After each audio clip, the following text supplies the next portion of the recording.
Hi ladies, it's Heather. I'm sorry we can't be together, but I figured this would be a great way that you could bring flowers into your house and work on it with me. So you can be watching this again and again and pause me as many times as you need to. So first I'm going to show you my supplies. And this is a cute little jar. It reminds me of a mason jar with a little wire trim on it afterwards. You can put a candle in here. You can put rocks and seashells, whatever you want, but I just figured it was something fun to play with. We're gonna work with some Spanish moss. We've got eggs to work with. We've got our ribbon. I know you're gonna make a bow. Then we've got some tree fern, baker fern, solidago or solid aster or yellow aster. We've got purple statice, carnations. Now they might be different colors. Not everybody is going to have the same color because I had to get in mixed boxes. It's been a little difficult to get flowers. So it's been a challenge for us as florists. So something new to all of us. We're going to be working with tulips. Again, you might have different color than I have here. And then the mums. And these came right out of the box, so they haven't opened all the way. Some of you are used to them being closed. And as we're going through, you know, you're going to have to clean back some of your stuff because I'm not going to have it processed. This is part of your time of playing with flowers. I'm also going to give you 2 packets of food. So the first thing that you want to do is put water in your vase and then cut open. It does have a little notch, but hey, I have a knife. So cut open your packet and pour that in and then make sure that it swirls around. It will become clearer as the powder is swirled. You don't want it sitting and gunking on the bottom of your vase. So we're not going to do a hand tied in our hand today. We're going to make a grid by using our greenery first. So we're going to take our fern. I'm going to use my scissors and cut off the ends. And it's sitting, I always cut at an angle, you know that, and it is sitting along the side of the vase, not totally touching the bottom.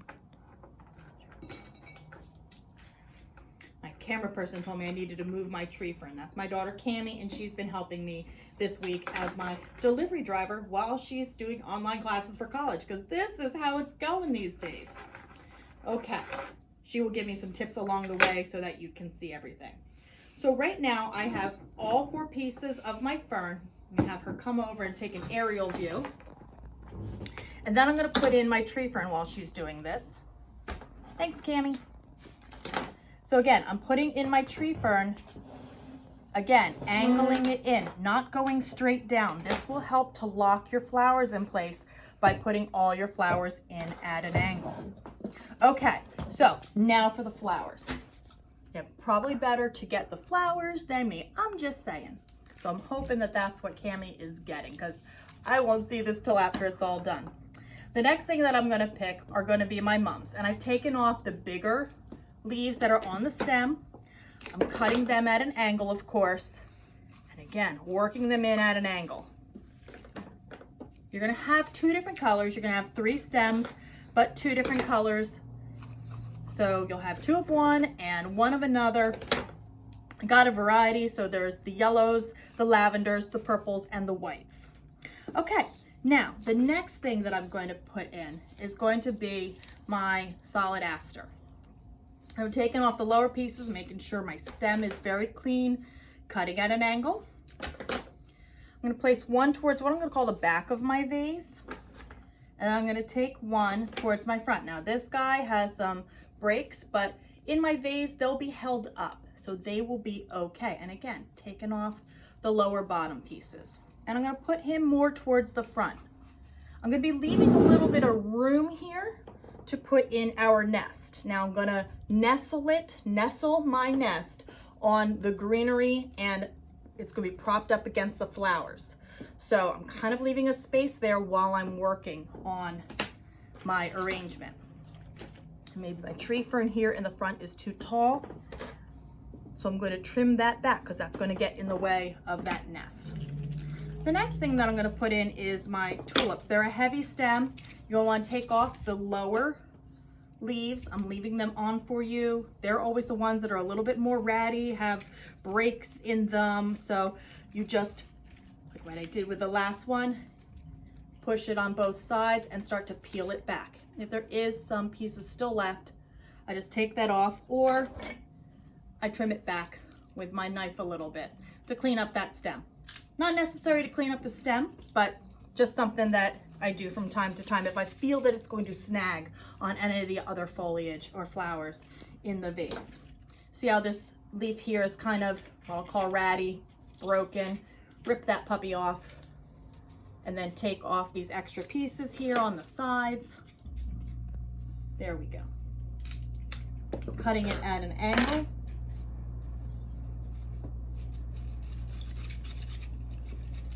So in between where I had my 3 mums is now where I placed my 3 tulips. The camera person wanted to get another angle since I was starting to go a little bigger. And now I'm working with my carnations. For the most part, all of you will have orange carnations. Don't typically think of orange as spring, but it is just a nice color to be working with at this time of year. Again, cutting at an angle and placing my flowers in. I kind of have them placed opposite of where my tulips are, or placed beside. I just needed a little bit of room for them. And again, I'm trying to leave this space open here in the center for my nest. Okay, so keep that in mind while you're working. With the status, we just want to take off these lower tendrils. It's not like they're a problem, it's just a habit of mine to take them off. Again, cutting at an angle.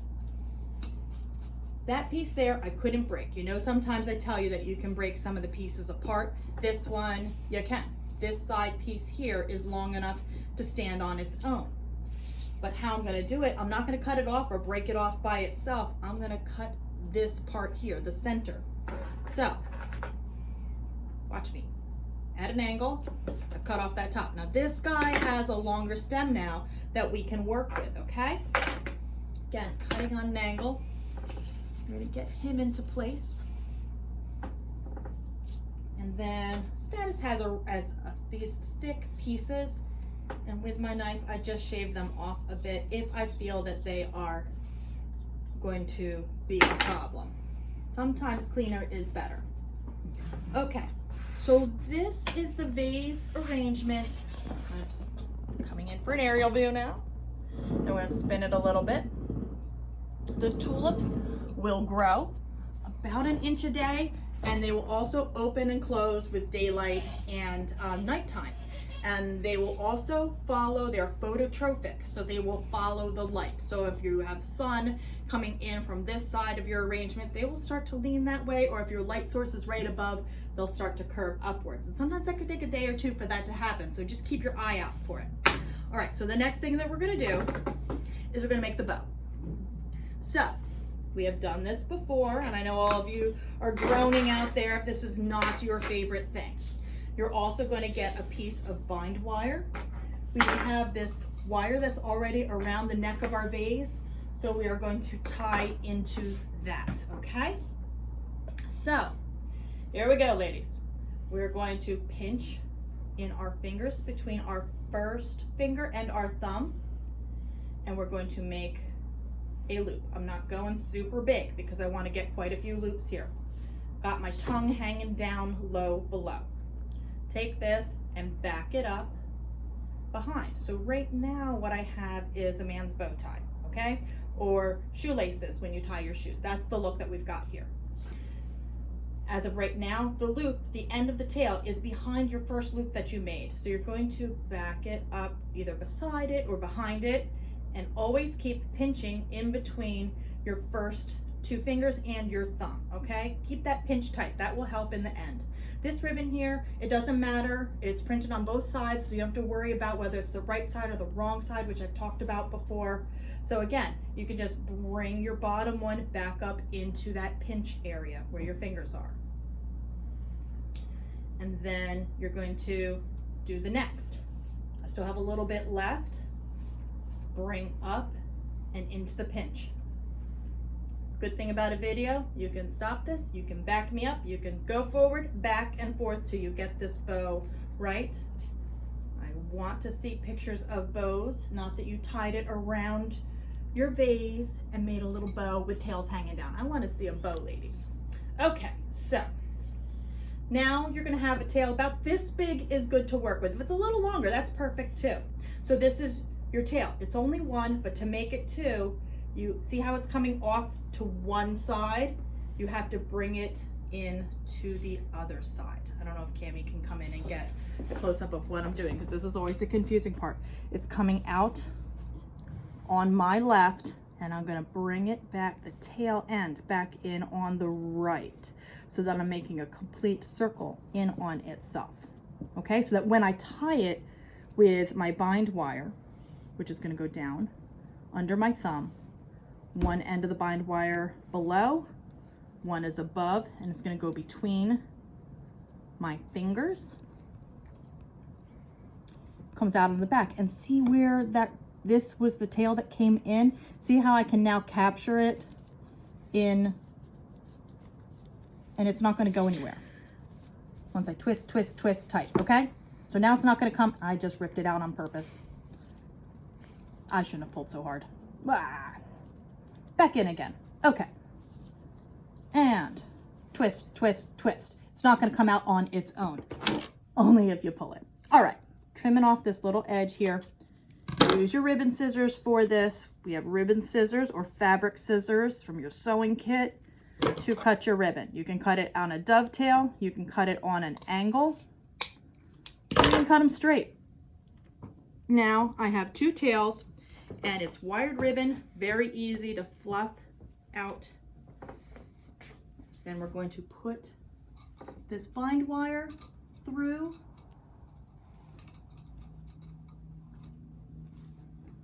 the wire, and we can twist it on. You can just tuck it. The wire is going to stay in place, and then you can trim this bind wire down. For time purposes, I'm just going to let it be. It is not part of our design element. Okay, now I have got this tulip over here that's driving me crazy. I'm sure you may have noticed it. I figured I better address it now. I'm going to re-trim him and tuck him in just a little further. Okay, so the last thing that I'm going to do, this is where my nest is going to be. We've talked about it. I'm going to move my bow so it's right beneath. You're all going to get a pile, sorry, that scratchy sound. You're going to get a pile of Spanish moss. Make it into a snake at first, and then what you're going to do is twist it. And as you're twisting, curl it on itself. So you're going to twist and curl, twist and curl. So you're making a circle, almost like a little basket weave as we're going along.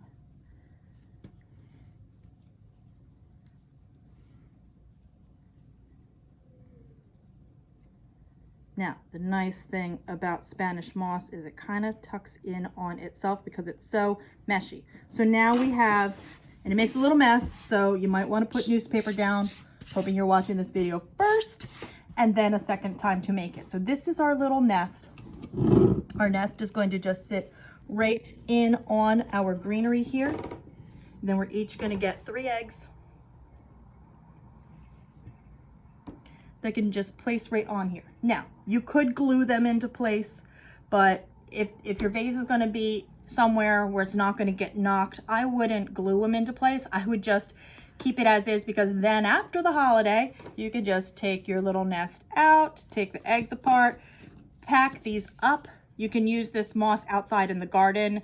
You can please either compost it or throw it out appropriately. You don't want to save this until it is fully dry, because it can mold, and that would not be a good thing to store your eggs and your moldy moss together. Not such a great idea, because it will suck the moisture from the flowers. So if you're going to save it like this, allow it to dry. All right, ladies, I hope you will have fun doing this, and I hope to see pictures of your arrangements. I cannot wait, and I can't wait for us to be able to get back together again real soon. Please stay safe and healthy, and I wish you a happy holiday. Bye.